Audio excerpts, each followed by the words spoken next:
Hey guys, it's late November, heck, the very end of November, and it's time for my annual kayak fishing safety rant.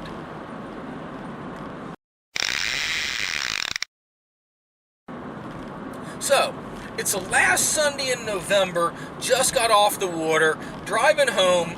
Outside right now, it's fairly unseasonably warm. It's 44 degrees. It's a nice, beautiful, sunny afternoon. But the water temperature here on the north branch of the Susquehanna River, we're talking northeast Pennsylvania, is a pretty darn chilly 41 degrees. So what's the average core temperature of somebody? It's like 98 degrees, right? So you know what? Your core body temperature is pretty darn higher than that, right?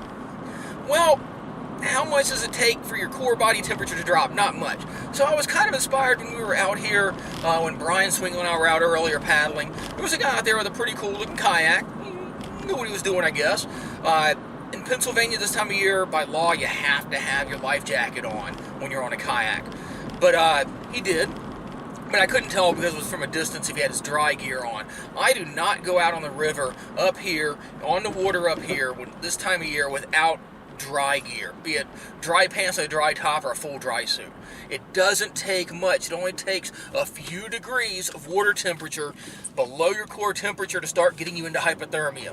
Now, I know a lot of you guys are going to come out and say, oh, well, it's my business if I'm not going to be prepared and I'm not going to wear my life jacket or I'm not going to wear my dry gear. But again, this is my annual rant, guys. I'm a career law enforcement officer. I've worked emergency services and law enforcement, worked with the Red Cross, all this for like 20 years. My thing is, if somebody's out there on the water and they're not prepared to be in cold water and they go over, they have a problem, the only problem I have is that you're putting these first responders at risk. So it's not just about you, it's about these other people that have to get out there and respond to you. Whether you want them to or not, they're going to come, right? Unless it's some really crazy weather going on. So that's just my 2 cents. For the sake of the first responders, for your family, for the people that care about you, wear your life jacket. And preferably if you're in a mid-Atlantic or more northern climate, dry gear. Invest a little bit of money. It's worth it. If you don't have it and you got water temperature, say, 40s or 50s or even colder, don't go out, okay? Just do it for the people that care about you.